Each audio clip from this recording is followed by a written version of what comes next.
বিসমিল্লাহির রহমানির রহিম। মালিক তুমি জান্নাতে, তোমার কাছে আমার একটি ঘর বানিয়ে দিও,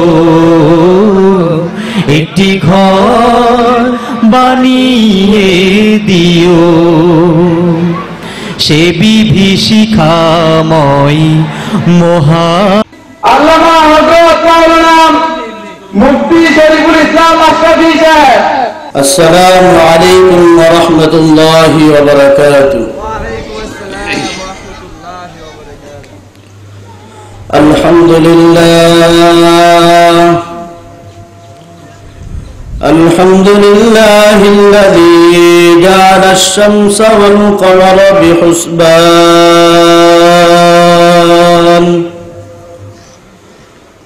والنجم والشجر يسجدان وفضل زمانا على زمان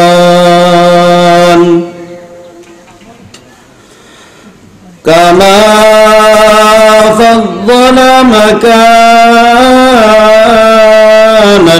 على مكان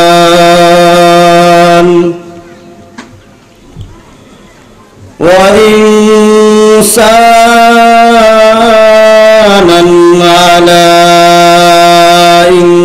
إنسان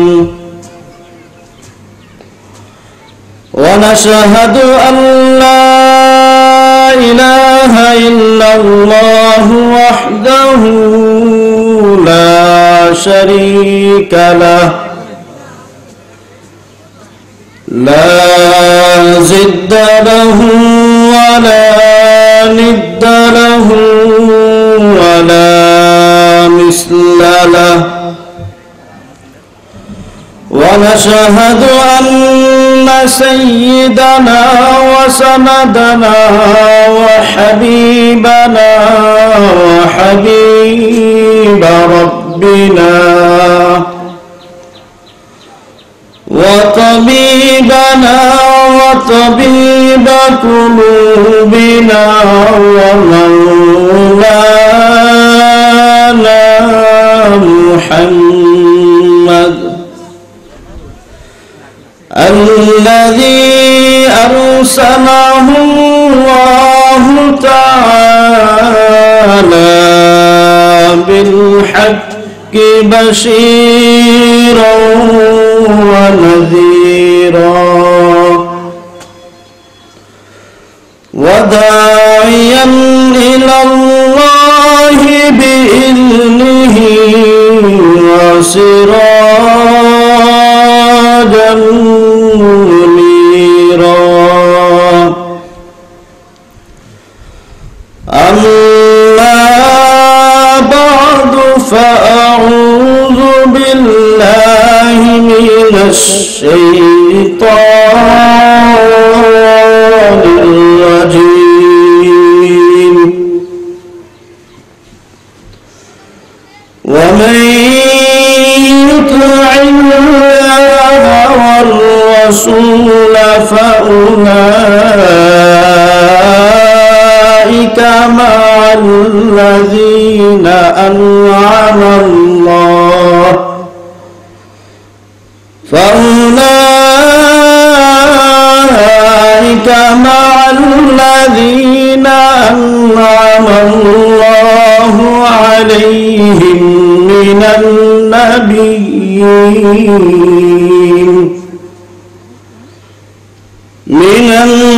النبيين والصديقين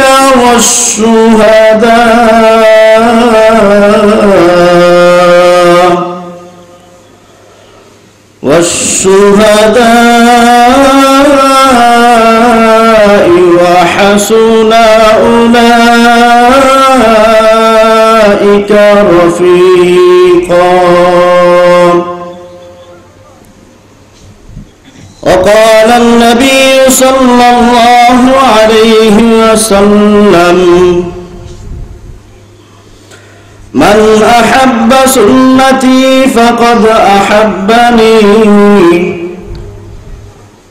ومن أحبني كان معي في الجنة صدق الله مولانا العظيم وصدق رسوله النبي الكريم ونحن على ذلك من الشاهدين والشاكرين والحمد لله رب العالمين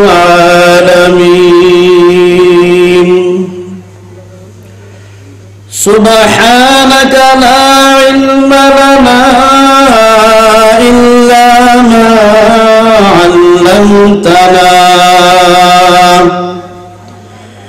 إنك أنت العليم الحكيم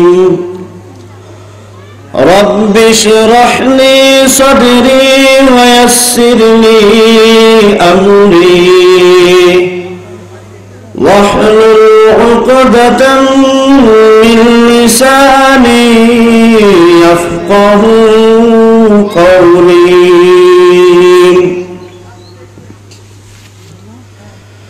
दिल की सूरत डूब रही है हम लोगों के सामने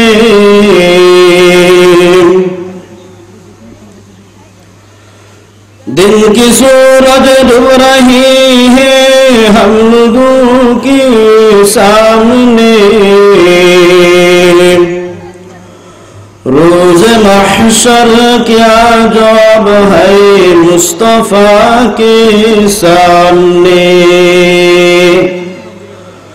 रोज़ महशर क्या जवाब है मुस्तफ़ा के सामने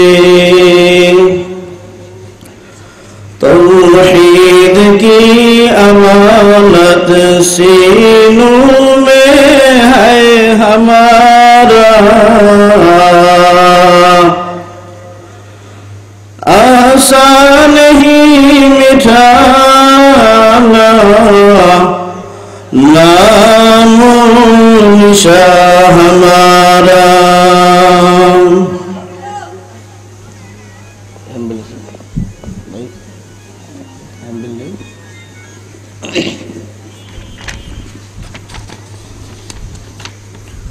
আলহামদুলিল্লাহ সকলে কালিমাতুশ শুকর আদায় করে আলহামদুলিল্লাহ কালিমার আওয়াজটা একটু উঁচু হওয়া দরকার ঠিক কিনা এতগুলো মানুষ সামনে বসা সবাই যদি মুখ খুলে জবান খুলে আওয়াজ দেয় তাহলে আওয়াজটা আর উঁচু হওয়া দরকার ঠিক তো সকলে জবান খুলে আল্লাহ তাআলা যে জবান চালু রাখছেন সেই জবানকে খুলে কালিমাতুশ শুকর আদায় করে আলহামদুলিল্লাহ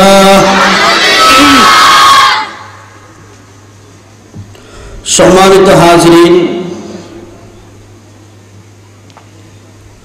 আজকে এর মহতি মাহফিলের সম্মানিত সভাপতি প্রধান অতিথি বিশেষ বক্তা প্রধান মেহমান এবং অন্যান্য দাওয়াতি মেহমানগণ যারা আসবেন আল্লাহ তাআলা সবাইকে যথাসময়ে এখানে উপস্থিত হয়ে কিছু কথা বলা এবং কিছু কথা শোনার মতো আল্লাহ তাআলা তৌফিক দান করুন আমিন আমি আলোচনার শুরুতেই আল্লাহ তাআলার দরবারে তৌফিক কামনা করতেছি যেন মহান রব্বুল আলামিন আমাকে কিছু কথা ইখলাসের সাথে বলা এবং আপনাদেরকে কিছু কথা ধৈর্যের সাথে শোনার মতো তৌফিক এবং যোগ্যতা দান করে এজন্য আপনারা সকলে আল্লাহ তাআলার দরবারে আবার উসকার মতো শুকর আদায় করেন আলহামদুলিল্লাহ তো মুহতারাম হাজিরিন আজকের যে এত সুন্দর একটি দিনী পরিবেশ এত সুন্দর একটি জায়গার ব্যবস্থা করা হয়েছে যাদের অক্লান্ত পরিশ্রম যাদের ঘুমের সময় ঘুমায় নাই, যারা খাওয়ার সময় খায় নাই, যারা আরামকে নিজেদের থেকে দূর করে দিয়েছে, খাওয়া দাওয়া সবকিছু বিসর্জন দিয়ে যারা এই মজলিসের ব্যবস্থা করেছে, আল্লাহ তাআলা প্রত্যেককে যাজায়ে খায়ের দান করে সকলে বলেন আমিন। এবং যে সমস্ত ভাইদের অর্থায়নে, সহযোগিতার কারণে, বুদ্ধির কারণে, শ্রমের কারণে এই মুবারক মজলিসের ব্যবস্থা হয়েছে, আল্লাহ তাআলা প্রত্যেককে যাজায়ে খায়ের দান করে সকলে বলেন আমিন। মুহতারাম, এই সমস্ত আলোচনা, এই সমস্ত পরিবেশ, এগুলো হওয়ার দ্বারা আমরা খুশি কিনা? প্রত্যেকে খুশি কিনা? এই আলোচনা হওয়া দরকার কিনা? বলেছে যে এই সমস্ত আলোচনা, এই সমস্ত পরিবেশ, এই সমস্ত মাহওয়াল তৈরি করা, ব্যবস্থা করা কিসের জন্য? বলেছে যে প্রত্যেকটা মানুষ যাতে তার রবকে চিনতে পারে, ঠিক কিনা? এই সমস্ত মাহফিলের আয়োজন করার উদ্দেশ্য কি? আল্লাহ তাআলাকে যেন চিনতে পারে, ঠিক কিনা? তিনার হাবিবকে যেন চিনতে পারে, সেই জন্য এই সমস্ত মজলিসের আয়োজন করা হয়। তো মুহতারাম, আমি যে আয়াতে কারিমা তেলাওয়াত করেছি সূরা নিসার 69 নম্বর আয়াতে, সে আয়াতে যাওয়ার আগে আমি বলতে চাই, এখনো যারা এদিক সেদিক ঘোরাফেরা করতেছেন, প্রত্যেকেই আমরা মজলিসে এসে বসে যাই, আলোচনা শোনার জন্য চেষ্টা করি এবং ভবিষ্যৎকে গড়ার জন্য চেষ্টা করি। এই সমস্ত মজলিসের মধ্যে বড় বড় হক্কানি উলামায়ে কেরামের পাও পড়বে, কদম পড়বে, ওনারা কোরআন ও হাদিস থেকে আলোচনা করবে, সেগুলো শুনে আমরা ভবিষ্যতে চলার জন্য নিজেদের পাথর হিসাবে নিজেদেরকে কিভাবে গড়ব সেভাবে গড়ার জন্য আমরা চেষ্টা করি এবং সেভাবে যেন চলতে পারি। এই জন্য আমরা যারা বাড়িতে আসি, অথবা দোকানে আসি, অথবা রাস্তাতে আসি, অথবা যে কোনো আড্ডাতে আসি, আমরা এই মজলিসে এসে উপস্থিত হয়ে যাই। আল্লাহ তাআলা আমাদের সবাইকে এই মজলিসে আসার মতো তৌফিক দান করুন, আমিন। তো মুহতারাম হাজিরিন, যে আয়াতে কারিমা তেলাওয়াত করেছে, ওই আয়াতে কারিমা রব্বে কারীম বলেন, ومن يطع الله والرسول ومن يطع الله والرسول فأولئك مع الذين أنعم الله। এই আয়াতে কারিমা মধ্যে আল্লাহ তাআলা বলতেছেন, মান ইউতিল্লাহ আর রাসূল, যে আল্লাহ এবং তার রসুলের আল্লাহর রসুলের যে আনুগত্য করবে, অনুসরণ করবে, সে কিয়ামতের দিন ওই নবীদের সাথে, সিদ্দিকীনদের সাথে, শহীদগণদের সাথে হাসর হবে। বলেন সুবহানাল্লাহ। তো মুহতারাম, যে আয়াত পড়ছি, এই আয়াতটা কেন নাযিল হইল সেটা জানার দরকার আছে কিনা? আপনারা কি কথা বুঝতেছেন? যে আয়াতে কারিমা পড়ছি, সে আয়াতে কারিমা কেন নাযিল হইল সেটা জানা দরকার আছে কিনা? এই আয়াতে কারিমা নাযিল হওয়ার পিছনে একটি ঘটনা আছে। সেই ঘটনাটা আমরা শুনি যে কি পরিমাণ, কিসের জন্য, কি কারণে আল্লাহ পাক এই আয়াতকে নাযিল করলেন। যে আমরা নবী, আমরা শেষ নবী, আমাদের নবীর নাম কি ভাই? হযরত মুহাম্মদ মুস্তাফা সাল্লাল্লাহু আলাইহি ওয়াসাল্লাম, ঠিক কিনা? এই আওয়াজ দিবেন, ঠিক কিনা? আমাদের নবী সর্বশেষ নবী, ওনার পর কোন নবী আসবে না, ঠিক কিনা? কিন্তু বর্তমানে এক শ্রেণীর লোক আমাদের নবী যে শেষ নবী সেটা বিশ্বাস করে না, ঠিক কিনা? তারা কি ঈমান থাকবে? যে সমস্ত লোক এই কথা বিশ্বাস করবে না যে নবী, আখিরি নবী হযরত মুহাম্মদ মুস্তাফা সাল্লাল্লাহু আলাইহি সাল্লাম, এই কথা যে বিশ্বাস করবে না, তার ঈমান থাকবে না। বলেন ঠিক কিনা? তো সমাজে কিছু কুলাঙ্গার আছে যারা নবীকে নবী বলে স্বীকার করতে চায় না, যারা মানুষকে, যাদেরকে আল্লাহ নবী বানায় নাই, যাদের ব্যাপারে নবীর স্বীকৃতি নাই, সেই ব্যাপারে তারা কি করে? তাকে নবী মানতে চায়। বলেন তারা কি মানুষ না অমানুষ? তারা কি মানুষ? মানুষের কাতারে থাকে না, বলেছে মানুষের গণ্ডি থেকে তারা বের হয়ে যায়। কেননা আল্লাহ নবী সাল্লাল্লাহু আলাইহি সাল্লাম হলেন শেষ নবী, ওনার পরে কোনো নবী আসবে না। বলেছে যে জনাবে হযরত মুহাম্মদ মুস্তাফা সাল্লাল্লাহু আলাইহি সাল্লাম, যে নবীকে আল্লাহ তাআলা আখিরি নবী, সর্বশেষ নবী এবং সর্বশেষ উম্মতের জন্য বাছাই করেছেন, ওনার পরে কোন নবী আসবে না। বলেছে যে এই নবীকে সাহাবায়ে কেরাম রাদিয়াল্লাহু তাআলা আনহুম আজমাইন কি পরিমাণ মুহাব্বত, কি পরিমাণ ভালোবাসতেন, এর একটা ঘটনা শোনা দরকার আছে কিনা? ভাই আপনারা কি বলেন? যে সাহাবায়ে কেরামের মধ্যে নবীর কি পরিমাণ ভালোবাসা ছিল, কি পরিমাণ মহব্বত ছিল। বলেছে যে বর্তমানে অনেক মানুষ বলে আমি নবীকে ভালোবাসি, নবীকে মহব্বত করি, নবীর সুন্নতের আশিক, নবীর আশিক রাসূল দাবি করে, কিন্তু নবীকে যেভাবে ভালোবাসা দরকার, নবীর আদর্শ যেভাবে পালন করা দরকার সেভাবে পালন করে না। ঠিক কিনা?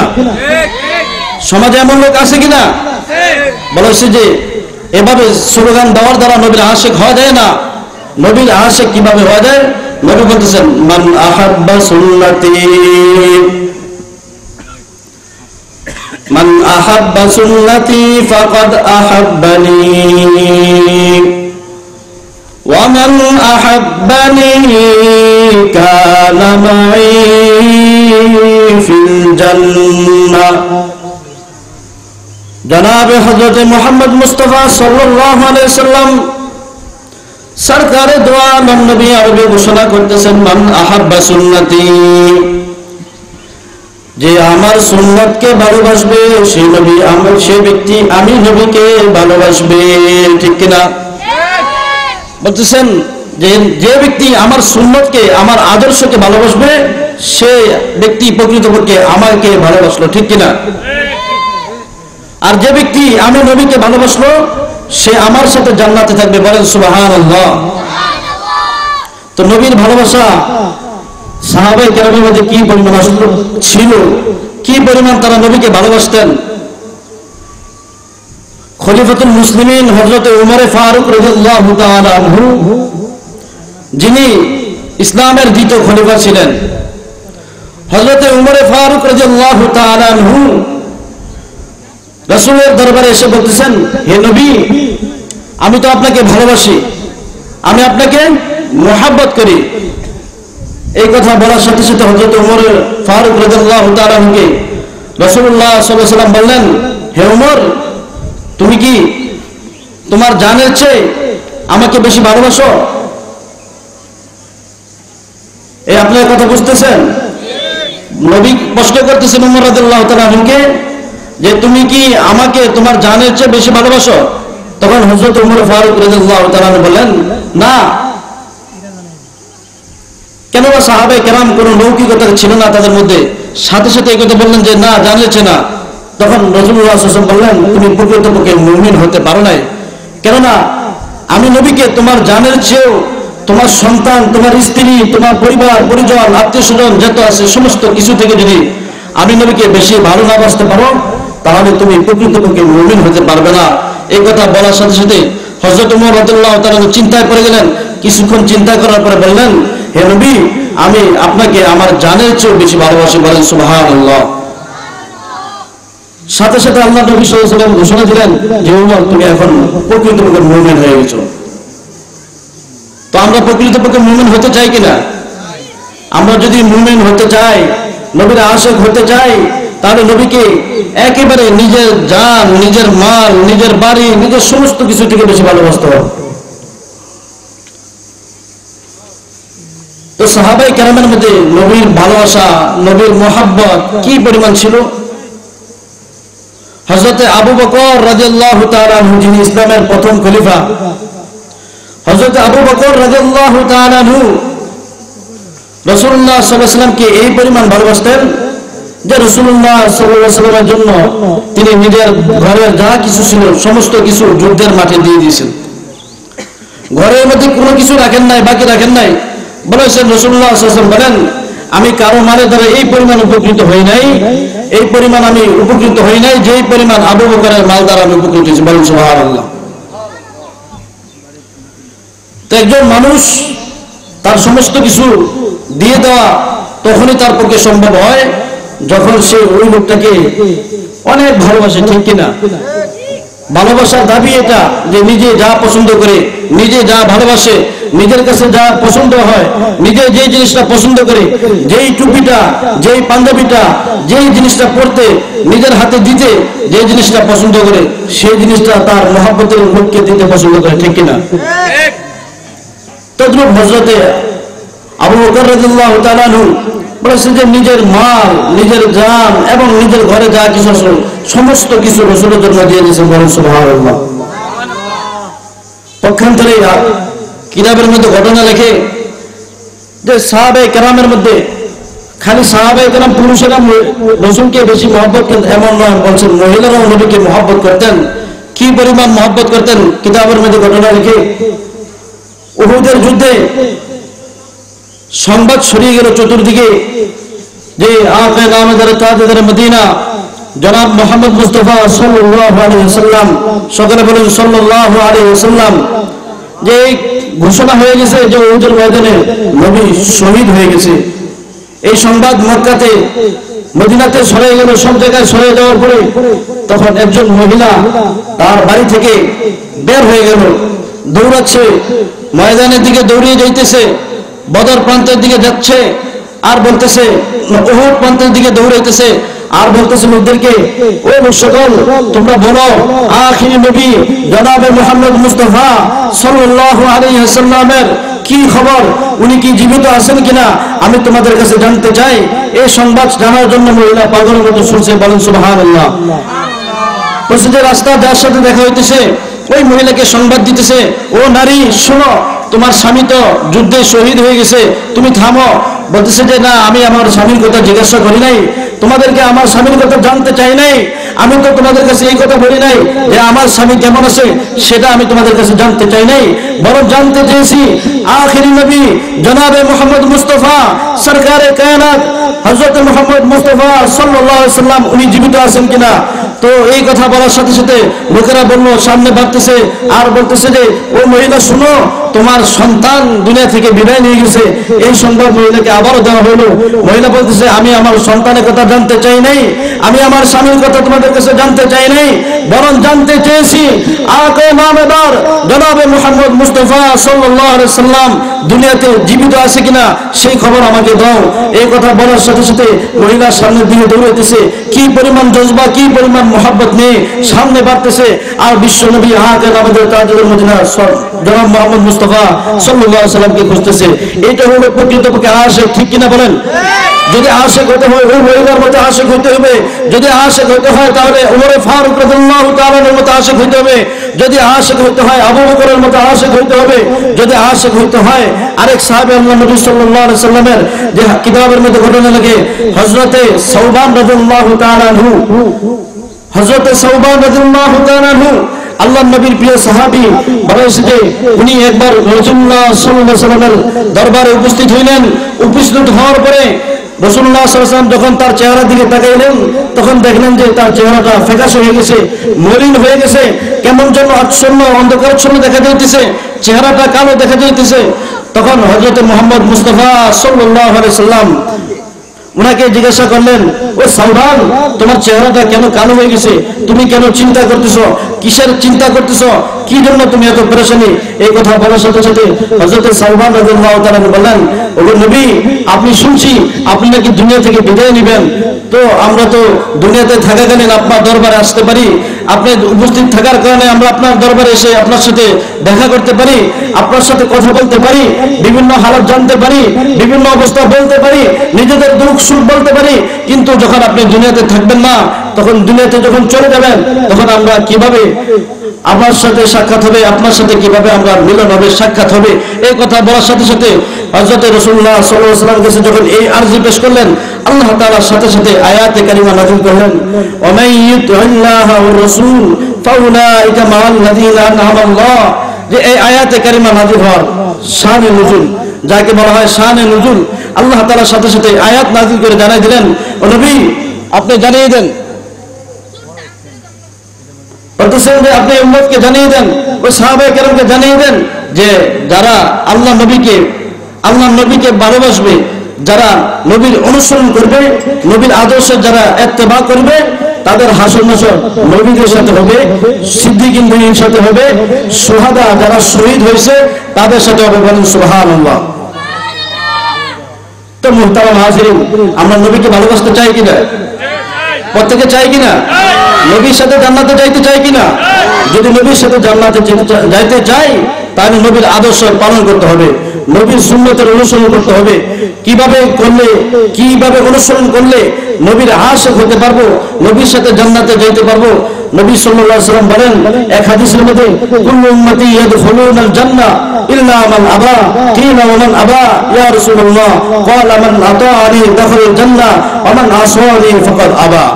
এই হাদিসের মধ্যে আল্লাহ নবী সাল্লাল্লাহু আলাইহি ওয়াসাল্লাম বলেন সমস্ত উম্মত জান্নাতে যাবে, তবে ওই সমস্ত লোক জান্নাতে যাবে না যারা আমার অবজ্ঞা, আমাকে অনুসরণ করে নাই, আমার সুন্নতের দাঁত ধরে নাই, আমার আদর্শ পালন করে নাই, আমি নবীকে যারা ভালোবাসে নাই, আমার ইত্তেবা করে নাই, তারা জান্নাতে যাবে না। ঠিক কিনা বলেন? আওয়াজ দেন ঠিক কিনা? নবীকে ভালোবাসার দ্বারা মানুষ জান্নাত পাইবে। যে নবীকে ভালোবাসবে, নবীর আদর্শে ভালোবাসবে, নবীর আপনা থেকে আপনা একটা সুন্নতের অনুসরণ করবে, সেই লোকটা কিয়ামতের দিন ওই নবীর সাথে, অর্থাৎ সমস্ত নবীরা জান্নাতে থাকবে, শহীদগণ জান্নাতে থাকবে, অন্যান্য যারা নেককার বান্দা তারা জান্নাতে থাকবে, বসে যে তাদের সাথে জান্নাতের অধিবাসী হইতে পারবে। তো মুহতারাম, আল্লাহ তাআলা আমাদেরকে এমন একটা পরিবেশ করে দিয়েছেন, এতে আমরা খুশি কিনা? এই যে পরিবেশ হয়েছে এতে তারা খুশি কিনা? এই মাদ্রাসা, যে মাদ্রাসা সুনাম সুখ্যাতি ও চিনেই, এখনই আল্লাহ তাআলা চতুর্দিকে ছড়াই দিয়েছে, সব জায়গায় মানুষ চিনে জামিয়া হাসানিয়া মাদ্রাসা, বলো ঠিক কিনা? এই মাদ্রাসা যিনি প্রতিষ্ঠা করছেন উনি দুনিয়া থেকে চলে গেছেন, মানুষ চিরদিন দুনিয়াতে থাকে না, কিন্তু একজন আসবে যাইবে, এটাই দুনিয়ার নীতি। যিনি এখান থেকে চলে গেছেন, দুনিয়া থেকে চলে গেছেন, মাদ্রাসার পাশে শুয়ে আছেন, ওনার ছেলে শুয়ে আছে, ওনার স্ত্রী শুয়ে আছে, ওনার আত্মীয় স্বজন শুয়ে আছে, বলছে যে যারা শুয়ে আছে তারা এই মাদ্রাসার কারণে, এই মাদ্রাসা ওসিলায় মাদ্রাসাতে যত কোরআন তেলাওয়াত হবে, যত ছাত্র এখান থেকে হাফেজ হবে, যত ছাত্র এখান থেকে মাওলানা হবে, যত ছাত্র এখান থেকে মুফতি হবে, যত ছাত্র এখান থেকে মুহাদ্দিস হবে, যত ছাত্র এখান থেকে বক্তা হবে, যত ছাত্র এখান থেকে মুফাসসিরে কোরআন হবে, সমস্ত কিছু যারা নেক আমল করবে, এখান থেকে যে আলিফ বাতা শিখবে, যে একটা অক্ষর শিখবে, এই প্রত্যেকটা অক্ষরের সওয়াব আল্লাহ তাআলা তাদের অংশে, তাদের কবরের মধ্যে পৌঁছে দেবে। ঠিক কিনা? তো এই সমস্ত প্রতিষ্ঠান দরকার আছে কিনা বলেন? এই সমস্ত প্রতিষ্ঠান বেশি বেশি দরকার। কেন দরকার? বলেছে যে একটা সন্তান যখন আউযুবিল্লাহ পড়ে, বিসমিল্লাহ পড়ে, আলিফ বাতা শিখে, কিভাবে কোরআন পড়বে, কিভাবে নামাজ পড়বে, কিভাবে রোজা রাখবে, কিভাবে হজ করবে, কিভাবে যাকাত দিবে, কিভাবে মানুষ তার 3.5 হাত বডিটাকে চালাবে, কিভাবে নিজের জিন্দেগিটা চালাবে, পরিচালনা করবে, এই বিষয়গুলো কোথায় শিক্ষা দেওয়া হয় বলেন তো ভাই? এই সমস্ত জিনিস কোথায় শিক্ষা দেওয়া হয়? মাদ্রাসায় শিক্ষা দেওয়া হয়। বলেছে যে মাদ্রাসার দরকার আছে কিনা? মাদ্রাসা দরকার আছে। এখন মাদ্রাসা ছোট মনে হইতেছে, বাচ্চাগুলো ছোট দেখা যাইতেছে, বলেছে এক সময় দেখা যাবে এখানে হাজার হাজার ছাত্র হবে, হাজার হাজার উলামায়ে কেরাম এখান থেকে বাইর হইবে, হাজার হাজার হাফেজে কোরআন এই প্রতিষ্ঠান থেকে বাইর হইবে। বলেছে যে জামিয়া হাসানিয়া মাদ্রাসা আল্লাহ তাআলা কবুল করেছেন বিদায়, আল্লাহ তাআলা বড়দের কদম ফাড়াইছেন বিদায়, বড়দের নেক নজর লাগছে বিদায়, আল্লাহ তাআলা এই মাদ্রাসাকে আগে বাড়াইতেছেন। ঠিক কিনা? দোয়া করবেন সকলে, আল্লাহ তাআলা এই মাদ্রাসাকে আরো আগে বাড়ায় নেওয়ার জন্য। সকলে আপনারা প্রত্যেকে এখানে চেষ্টা করবেন নিজের সন্তান, নিজের ভাই, নিজের আত্মীয় স্বজনের মধ্যে যারা আছে, যারা মাদ্রাসা পড়তে চায়, সবাইকে এখানে নিয়ে আসার জন্য। ঠিক আছে ইনশাআল্লাহ? পারবেন তো? বসে যে একজন হাফেজ বানাইবে, বসে যে হাফেজ হবে কি লাভ হবে কিয়ামতের দিন। বসে যে একজন সন্তান যখন হাফেজ হয়, হাফেজে কোরআন হয়, বলেছে যে হাদিসের মধ্যে বলা হয়েছে যখন ওই সন্তানটা হাফেজ হয় এবং সে হালালকে হালাল মানে, হারামকে হারাম মানে এবং কোরআন অনুযায়ী সে আমল করে, তখন ওই হাফেজে কোরআনের ব্যাপারে বলা হয়েছে যে সে কিয়ামতের দিন যখন হাসরের ময়দান কায়েম হয়ে যাবে, বিচার হয়ে যাবে, সেদিন সে 10 জন মানুষকে জান্নাতে নিয়ে যাবে যাদের ব্যাপারে জাহান্নাম ওয়াজিব হয়ে গেছে। বলেন সুবহানাল্লাহ। তো মুহতারাম, লাভ আছে কিনা? আরে লাভ আছে কিনা? মাদ্রাসা পড়াতে লাভ আছে কিনা? বলেছে যে একজন হাফেজে কোরআনের কয় পরিমাণ দাম, বলছে যে সেটা কিয়ামতের দিন বোঝা যাবে। কোরআনের মধ্যে আছে যখন একজন হাফেজ হয়, একজন মানুষ যখন হাফেজ হয় আর মারা যায়, কিয়ামতের দিন তার জন্য কোরআনের আয়াত যতগুলা অত বড় একটা বিল্ডিং করা হবে। বলেন সুবহানাল্লাহ। দুনিয়াতে আমরা বিল্ডিং এ থাকতে চাই না? আর থাকতে চাইনি? প্রত্যেকে চায় একটা বাড়ি হোক, একটা গাড়ি হোক, একটা বিশাল কিছু হোক, এটা চায়। কিন্তু বলছে যে আখিরাতের বাড়ি, আখিরাতের ঘর, আখিরাতের সুখ, আখিরাতের আরাম, আখিরাতের শান্তি, এগুলো হলো মুখ্য উদ্দেশ্য আমাদের। ঠিক কিনা? আমরা এখানে থাকবো নাকি? এখানে থাকবো? বলছে কোনো মানুষ থাকবে না। বলছে যে কেউ 100 বছর, কেউ 150 বছর, 200 বছর, 250 বছর, 500 বছর, 1500 বছর অথবা 600 বছর, 700 বছর হায়াত পাওয়ার পরেও মানুষটা চলে যায়। কিন্তু দুনিয়াতে যাওয়ার পরে আখিরাতে যে হায়াত আছে সেখানে মানুষ চিরস্থায়ী হবে, সেখান থেকে আসা আবার দুনিয়াতে ফিরে আসার কোনো সুযোগ থাকবে না। বলছে যে এই জন্য আখিরাতের পুঁজি হিসাবে আখিরাতের যে সম্বল, আখিরাতের সম্বল বানানোর জন্য এই মাদ্রাসাগুলো, আখিরাত যাতে করে সুন্দর হয়, আখিরাতের সুন্দর করার জন্য এই মাদ্রাসা, এই তালেবে ইলম, এই ছাত্র, এই হাফেজ, এই মাওলানা, মুফতি হওয়ার উদ্দেশ্য পিছনে একটাই উদ্দেশ্য, ঠিক কিনা? আর কথা বুঝতেছেন? এই মাদ্রাসা ওনারা যে করছেন, মাদ্রাসা করার উদ্দেশ্য হলো এখান থেকে হাফেজে কোরআন বাইর হইবে, এখান থেকে মাওলানা সাহেব বাইর হইবে, মুফতি সাহেব বাইর হইবে। বলছে যে যারা দ্বীনকে সারা পৃথিবীতে ছড়াই দিবে, যারা দ্বীনকে চতুর্দিকে চমকাই দিবে, যাদের কথার কারণে একটা মানুষ দ্বীনের রাস্তায় আসবে, যাদের কথার কারণে যুবক ভাইরা আল্লাহর দিকে ঝুঁকবে, যাদের কথার কারণে যুবক ভাইরা মসজিদের দিকে যাবে, যাদের কথার কারণে যুবক ভাইরা নামাজি হবে, যাদের কথার কারণে সাধারণ মানুষ সঠিক রাস্তা পাইবে, যাদের কথা এই সমস্ত কারণে দিক নির্দেশনার কারণে মানুষ তার পথ দুনিয়াতে চলার একটা ব্যবস্থা সেটা সে বুঝতে পারবে, ঠিক কিনা? তো মুহতারাম, এই মাদ্রাসা এটা কোনো সাধারণ কোনো মাদ্রাসা নয়।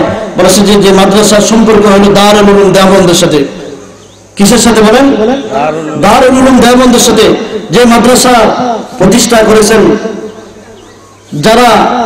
যারা ওই মাদ্রাসার মূল ছিলেন, বলছে যে এক একজন বড় বড় হস্তি ছিলেন, বড় বড় বুজুর্গ ছিলেন, বড় বড় আল্লাহওয়ালা ছিলেন।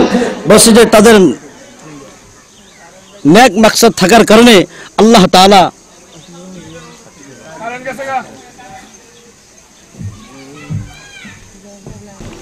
আমরা যারা এখনো এদিক সেদিক ঘোরাফেরা করতেছি অতি তাড়াতাড়ি মাহফিলে ফ্রেন্ডে আসার জন্য বিশেষভাবে অনুরোধ করে যাচ্ছে।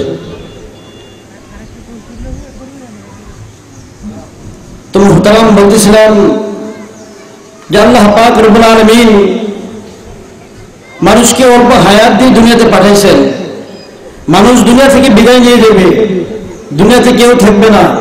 তবে দুনিয়া থেকে বিদায় নেওয়ার আগে এমন কিছু কাজ করে দেওয়া, যে কাজটা আমার দুনিয়া থেকে চলে যাওয়ার পরে আমার কবরে বসতে থাকবে। হাদিস শরীফের মধ্যে আছে, যখন কোনো মানুষ মারা যায়, যখন কোন মানুষ দুনিয়া থেকে চলে যায়, তখন তার আমলের দরজা বন্ধ হয়ে যায়, ঠিক কিনা? কোন মানুষ যদি ইচ্ছা করে সে নেকের কাজ করতে, 2 রাকাত নামাজ পড়তে কথার কথা, তাহলে তার এই সুযোগটা থাকে না, সে পারে না। যদি কোরআন শরীফ তেলাওয়াত করতে যায় তাহলে সে পারে না, বলছে যে সে সুযোগ নেই। তো দুনিয়া থেকে চলে যাওয়ার পরে হাদিসের মধ্যে আছে, যখন মানুষ দুনিয়া থেকে চলে যাবে তখন দুনিয়া থেকে চলে যাওয়ার পরে কবরে বসে সে নেকি পাইতে থাকবে। বলে সুবহানাল্লাহ। সেই কাজ কি, সেই তরিকা কি, সেটা জানা দরকার আছে কিনা? হাদিস শরীফের মধ্যে আছে, যখন কোনো ব্যক্তি 3টা কাজ করবে, যখন 3টা কাজ করবে সে কবরে যাওয়ার পরেও সে আমল পাইবে, সওয়াব পাইবে। 1 নম্বর কাজ হলো যখন কোনো মানুষ কোনো সদকায়ে জারিয়ার কাজ করে যাবে। কি কাজ ভাই? সদকায়ে জারিয়ার কাজ, নেকের কাজ। যেমন কোথাও পানির ব্যবস্থা নাই, একটা টিউবওয়েলের ব্যবস্থা করে দিল, জনগণের পানি খাওয়ার জন্য ব্যবস্থা করে দিল। অথবা কোথাও নামাজ পড়ার ব্যবস্থা নাই, মানুষ ওযু করার জন্য মসজিদ করে দিল, অথবা মাদ্রাসা করে দিল, অথবা দ্বীনি কোনো প্রতিষ্ঠান যেখানে আল্লাহ এবং আল্লাহ নবীর কথা হবে, কোরআন হাদিসের শিক্ষা দেওয়া হবে, অথবা কোনো ভালো কাজ করে দিল। যে সমস্ত কাজ করার দ্বারা মানুষ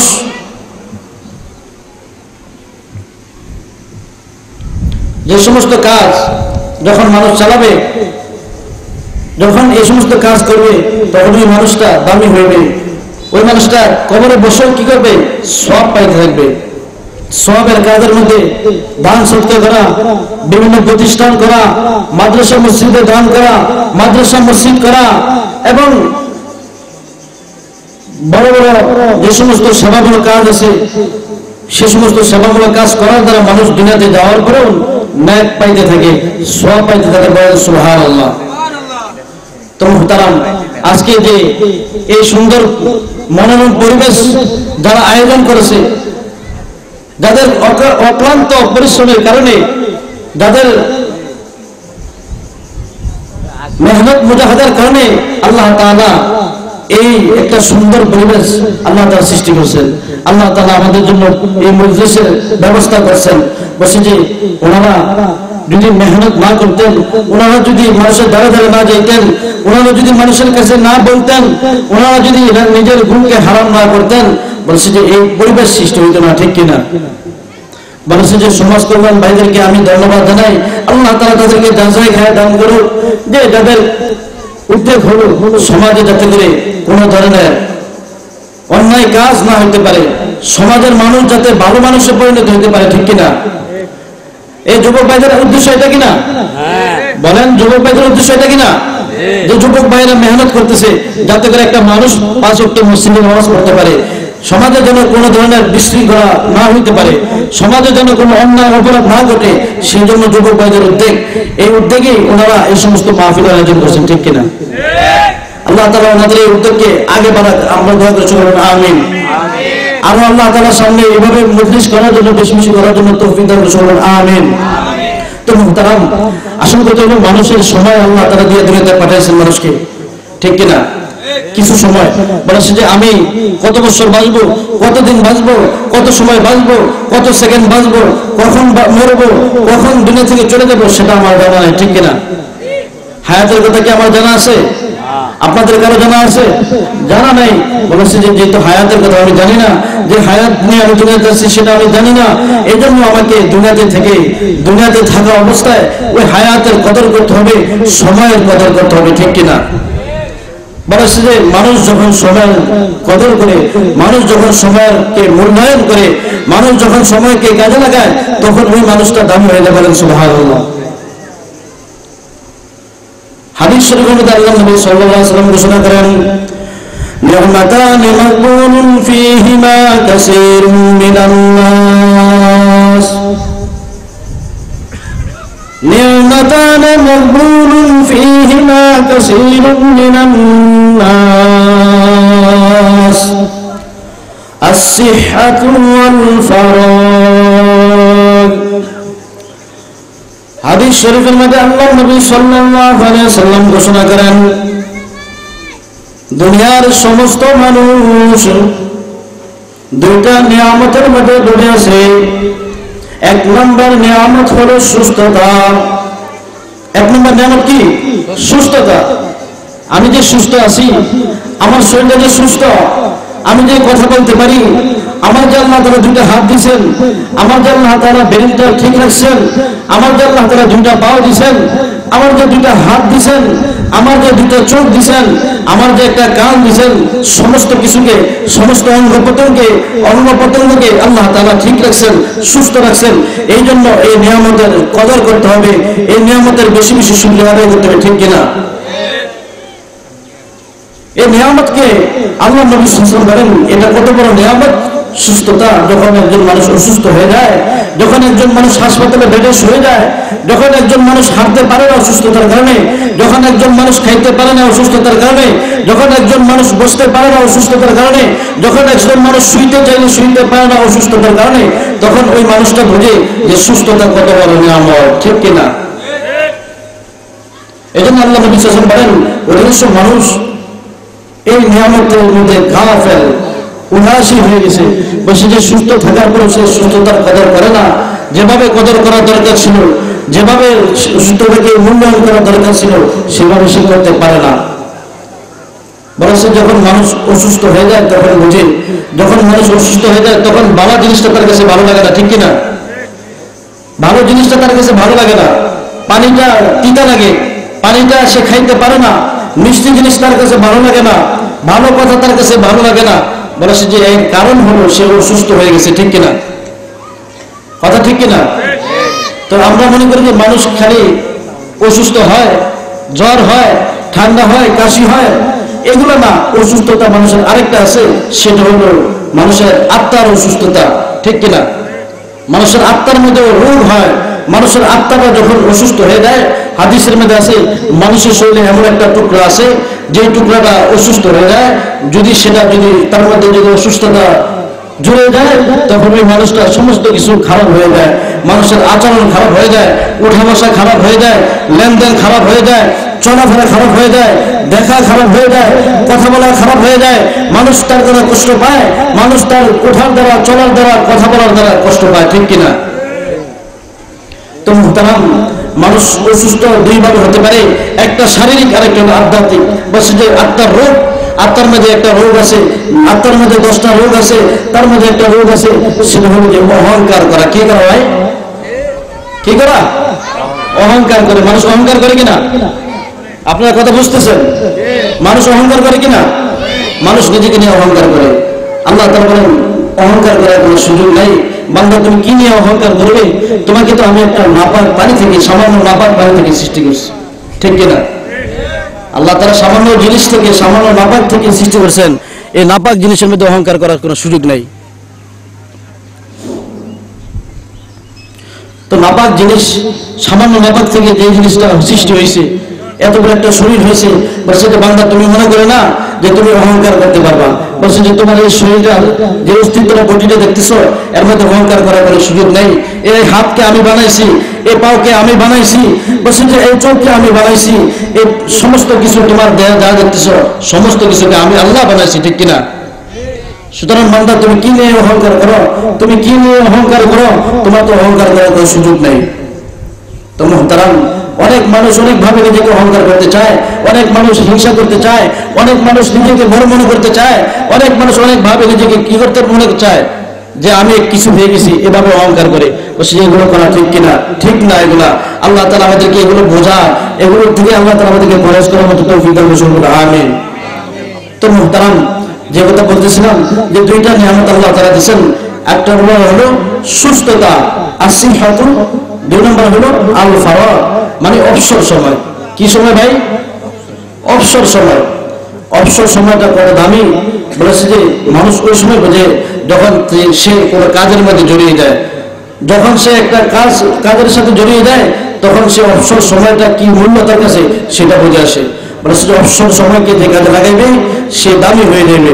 বলেছে হাদিস শরীফের মধ্যে আছে, যখন মানুষ অবসর থাকার কারণে গাফেল হয়ে যায়, যখন মানুষ অবসর থাকার কারণে আল্লাহ থেকে উদাসীন হয়ে যায়, যখন মানুষ অবসর থাকার কারণে নামাজ থেকে গাফেল হয়ে যায়, যখন মানুষ অবসর থাকার কারণে আল্লাহ তাআলার ইবাদত বন্দেগী থেকে গাফেল হয়ে যায়, তখন ওই মানুষের সাথে শয়তান নায়ক হয়ে যায়, শয়তান তাকে ধোঁকা দেয়। বসে অবসর থাকার কারণে শয়তান তাকে চায়ের দোকানে আড্ডা করার জন্য বসিয়ে দেয়, অবসর থাকার কারণে শয়তান তাকে অন্যের সাথে গল্প গুজবে লাগিয়ে দেয়, অবসর থাকার কারণে মানুষকে নামাজ থেকে দূরে সরিয়ে দেয়, অবসর থাকার কারণে শয়তান মানুষকে বিভিন্ন ভাবে কুমন্ত্রণা দিয়ে বিভিন্ন ভাবে খারাপ কাজ করে নেয়, ঠিক কিনা?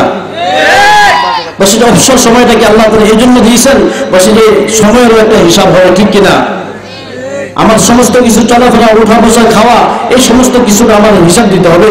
বলেছে যে আমার হিসাব নেওয়ার জন্য আমি কি করতেছি, আমি কিভাবে চলতেছি, আমি কিভাবে খাইতেছি, আমি কিভাবে ঘুমাইতেছি, আমি কোথায় যাইতেছি, আমার পাও কোথায় চলতেছে, আমার হাত কি ধরতেছে, আমি কোথায় কাকে কিভাবে কথা বলতেছি, আমি কোন দিকে তাকাইতেছি, বলছে যে সমস্ত কিছু দেখার জন্য, হিসাব নেওয়ার জন্য আল্লাহ তাআলা 2 জন ফেরেশতা আমার সাথে নিযুক্ত করেছেন, বলেন ঠিক কিনা?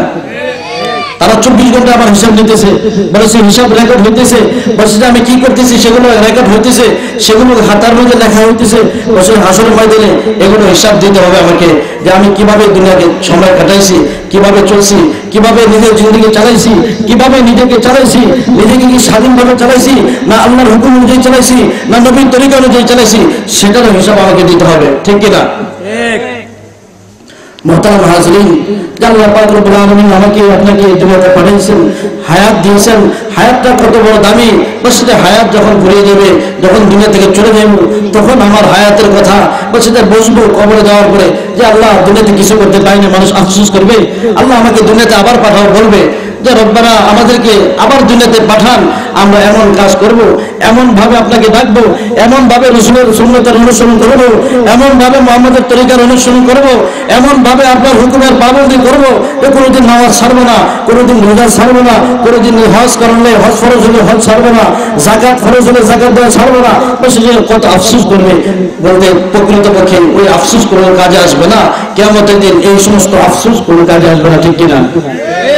এজন্য দুনিয়াতে থাকা অবস্থায় এই হায়াতের এই সময়ের মূল্য দিতে হবে। হাদিস শরীফের মধ্যে আছে আল্লাহর নবী সাল্লাল্লাহু আলাইহি ওয়াসাল্লাম বলেন ইগতানিম খামসান ক্বাবলা খামসিন, যে পাঁচটা জিনিস আসার পূর্বে তুমি কদর করো। কয়টা জিনিসকে ভাই? পাঁচটা জিনিস।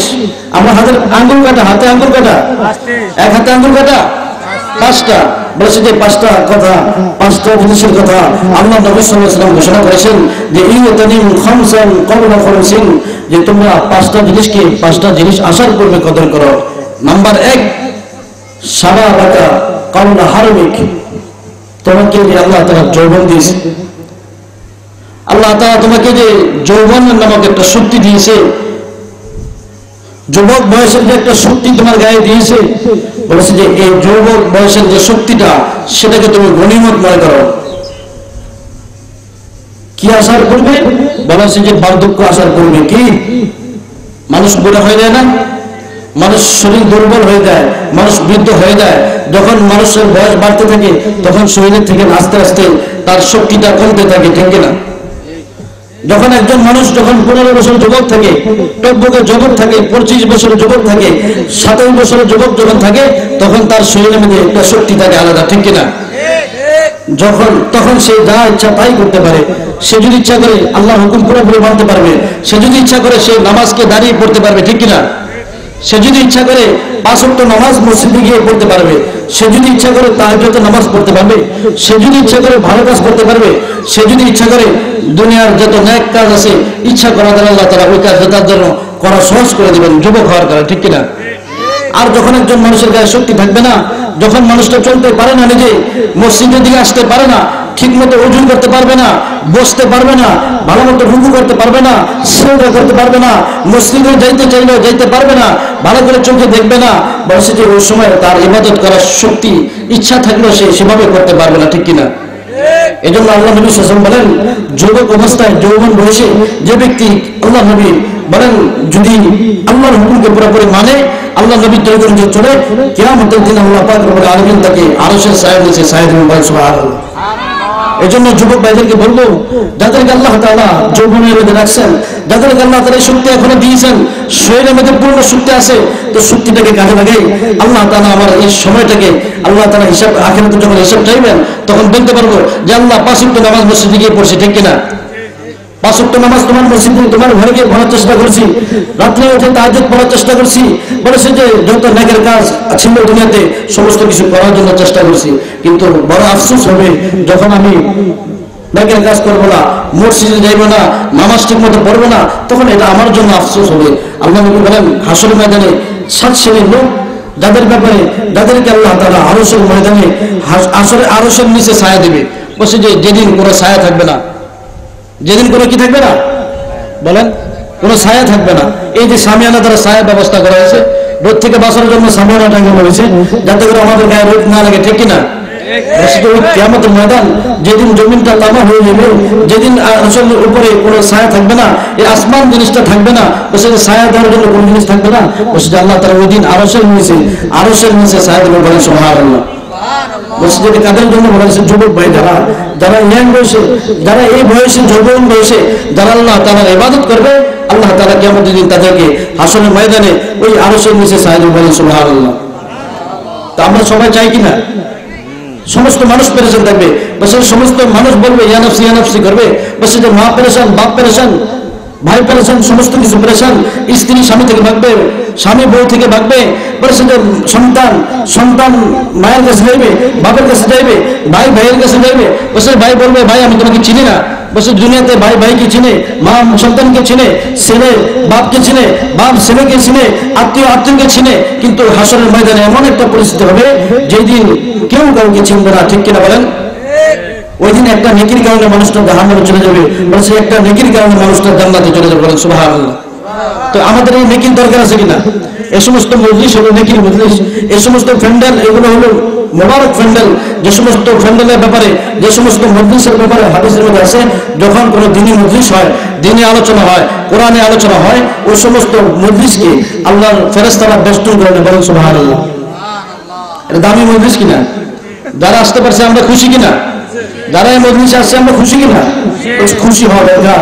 বলছেন যে এখানে যদি নাচ গান হইতো, যদি নর্তকী হইতো, অনেক মানুষ জমা হইতো। বলছে যে নর্তকীর জায়গা না, দুনিয়াটা খাওয়া দাওয়া ফুর্তি করো, দুনিয়াটা মস্ত বড়। এক শ্রেণীর লোক বলে দুনিয়াটা মস্ত বড়, খাওয়া দাওয়া ফুর্তি করো, ঠিক কিনা? আর বলে কিনা এই সমস্ত স্লোগান দেয়। বলছে যে এই সমস্ত স্লোগান আখেরাতে চলবে না, এই সমস্ত স্লোগানের কারণে আখেরাতে ধরা খাইতে হবে। বলছে এই সমস্ত স্লোগানের কারণে মানুষটা বড় পেরেশানিতে পড়ে দেবে।